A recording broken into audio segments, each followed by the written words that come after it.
Artigo 23 ao 25. Capítulo 8 da prescrição. Artigo 23. A ação para aplicação das sanções previstas nesta lei prescreve em 8 anos, contados a partir da ocorrência do fato ou, no caso de infrações permanentes, do dia em que cessou a permanência. Incisos 1, 2 e 3, revogados. Parágrafo 1º. A instauração do inquérito civil ou de processo administrativo para apuração dos ilícitos referidos nesta lei suspende o curso do prazo prescricional por no máximo 180 dias corridos, recomeçando a correr após a sua conclusão ou, caso não concluído o processo, esgotado o prazo de suspensão. Parágrafo 2º. O inquérito civil para apuração do ato de improbidade será concluído no prazo de 365 dias corridos, prorrogável uma única vez por igual período, mediante ato fundamentado submetido à revisão da instância competente do órgão ministerial, conforme dispuser a respectiva lei orgânica. Parágrafo 3º.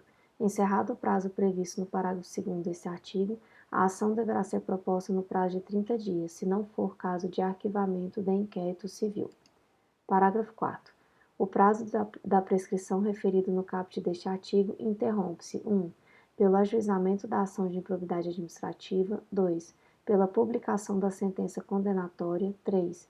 Pela publicação de decisão ou acórdão de Tribunal de Justiça ou Tribunal Regional Federal que confirma sentença condenatória ou que reforma sentença de improcedência.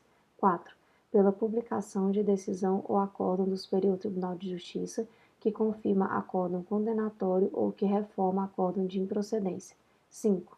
Pela publicação de decisão ou acórdão do Supremo Tribunal Federal que confirma acórdão condenatório ou que reforma acórdão de improcedência. Parágrafo 5º. Interrompida a prescrição, o prazo recomeça a correr do dia da interrupção pela metade do prazo previsto no caput deste artigo. Parágrafo 6º. A suspensão e a interrupção da prescrição produzem efeitos relativamente a todos os que concorreram para a prática do ato de improbidade. Parágrafo 7º. Nos atos de improbidade conexos que sejam objeto do mesmo processo, a suspensão e a interrupção relativas a qualquer deles estendem-se aos demais. Parágrafo 8º.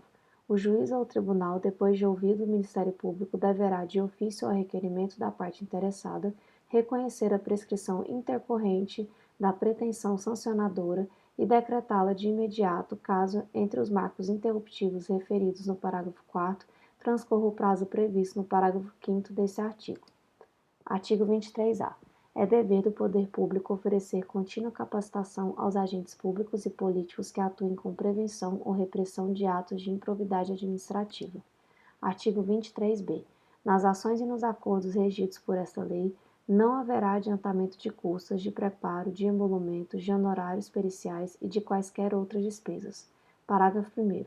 No caso de procedência da ação, as custas e as demais despesas processuais serão pagas ao final. Parágrafo 2º. Haverá condenação em honorários sucumbenciais em caso de improcedência da ação de improbidade, se comprovada má-fé. Artigo 23-C. Atos que ensejam enriquecimento ilícito, perda patrimonial, desvio, apropriação, malbaratamento ou dilapidação de recursos públicos dos partidos políticos ou de suas fundações serão responsabilizados nos termos da Lei 9.096 de 95. Capítulo 8 das disposições finais. Artigo 24. Esta lei entra em vigor na data de sua publicação. Artigo 25. Ficam revogadas as leis 3.164 de 57 e 3.502 de 58 e demais disposições em contrário.